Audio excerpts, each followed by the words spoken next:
The Australian newspaper recently published an opinion piece that I wrote in relation to fathering and the importance of recognising that the Black Lives Matter movement in many ways is playing quite fast and loose with the truth. Here it is. Black Lives Matter as a movement has played fast and loose with the truth and the facts regarding police brutality. The Washington Post police killings database in fact show that African Americans are far more likely to be killed by other African Americans, and that last year, out of 56 unarmed Americans killed by police officers, 15 only were African Americans. Yet, could the Black Lives Matter movement have gained such traction if there was nothing wrong at all in the African American community? It's doubtful. However, merely appealing to racism to explain inequality and high levels of incarceration among African American men hasn't proved to be very helpful over the years. In fact, there's a lot more to the story. It's a problem with men in general, and African American men are bearing the brunt of it.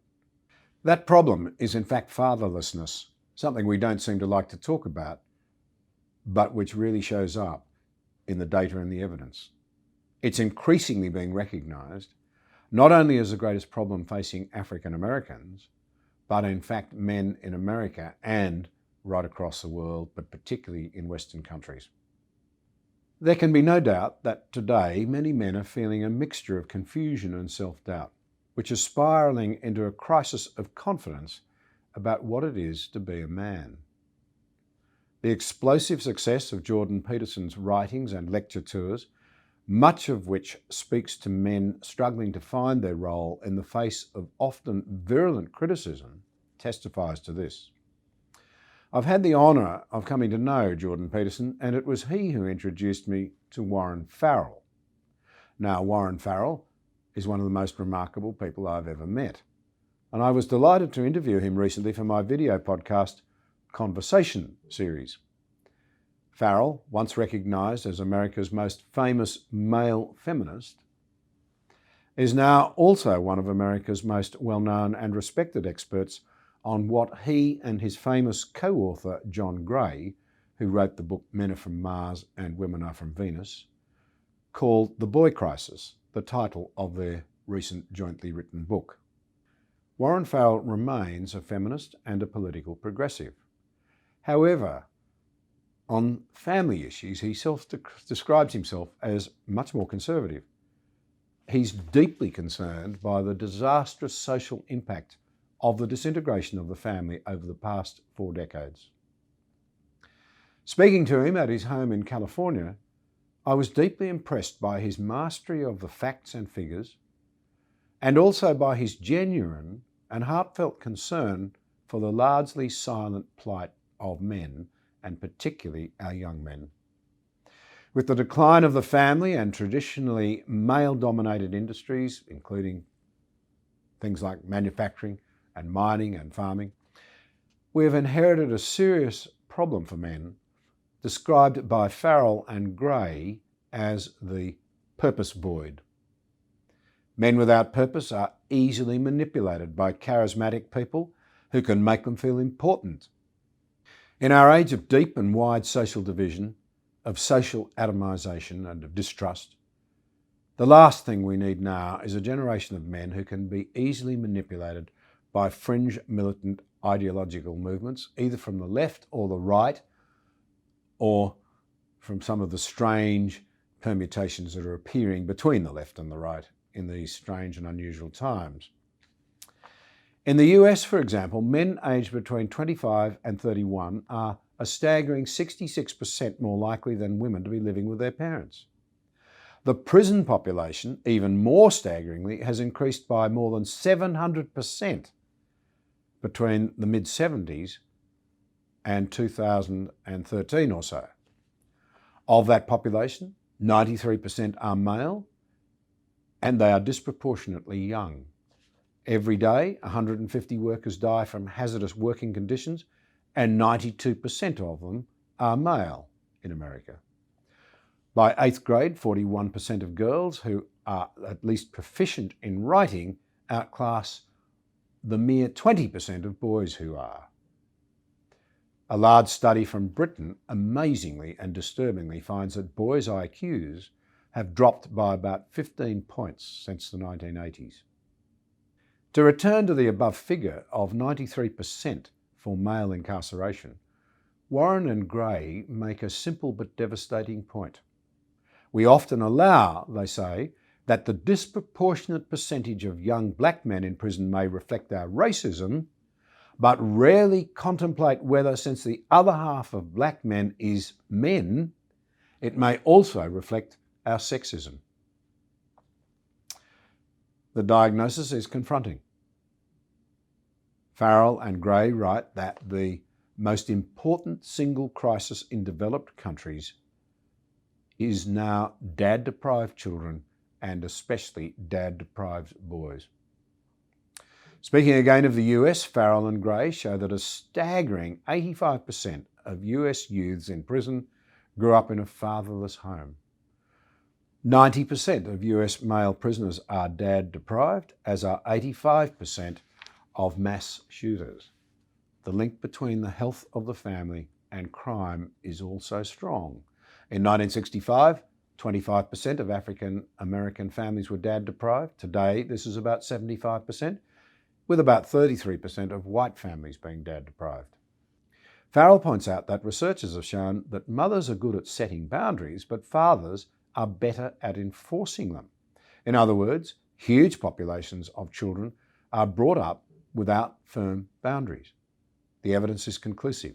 Vast numbers spiral into dysfunctional living, even crime.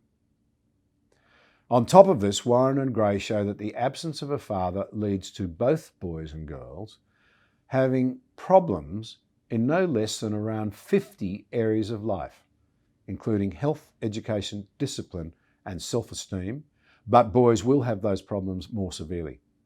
And here is the terrible reality, according to Farrell and Gray. When boys are hurt, they hurt us, physically, psychologically, and economically. A 2011 Australian Institute of Family Studies report summarised research findings that Australian fathers play a critical role in their families, and that fathers' parenting is sometimes different but complementary to the role of mothers. Furthermore, there are positive associations between measures of fathering and children's socio-emotional and learning outcomes. In other words, fathers matter, and they matter uniquely.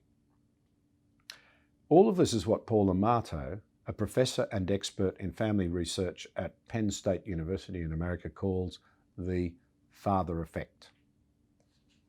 We in Australia recently had our own Black Lives Matter protest regarding Aboriginal deaths in custody.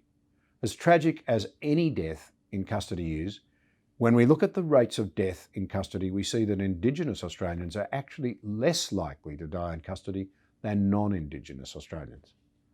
And yet, as last year's Closing the Gap report indicates, there are serious problems facing Australia's Indigenous communities, including higher mortality rates, lower literacy and numeracy levels, and lower employment rates. Although fatherlessness rate figures in Indigenous communities are hard to find, a Family Matters report from 2018 showed that Indigenous children are 10 times more likely to go into foster care. Like the state of the family in the African American community, the family in the Indigenous community in Australia faces many challenges and in many places has to be described as unwell. The race riots in America will only flare up again and again until the restlessness in underprivileged black communities is addressed. As African American professor and expert on race and policing in the US, Wilfred Riley points out, the black community endured slavery, at least in the South. It endured Jim Crow, the crack era, and so on down through the line. But Riley points out that now fatherlessness is the greatest problem, the biggest problem of all in groups across America. But as Riley points out, fatherlessness is the biggest problem among all groups in America. As American writer Coleman Hughes has said, systemic racism is too vague as a term to be of any real help in solving problems in the African American, and I would add, the Indigenous Australian community. Terms such as systemic racism and white privilege are not designed to inform and offer solutions, but to confuse and enrage. We know that they are misguided because their fruits have been proven to be riots that have killed black people and destroyed black businesses and already underprivileged black neighbourhoods. But until the African American family is restored, young men will find meaning and purpose in crime, and black men will continue to kill black men. The father void needs to be filled. If we really believe that Black Lives Matter, and I hope we all do, then we must become equally convinced that black fathers matter, or better still, that all fathers matter. Thank you for watching this episode. We appreciate your support. If you value vital conversations like this one, be sure to subscribe to the channel there and also click the notification bell to stay up to date with new releases.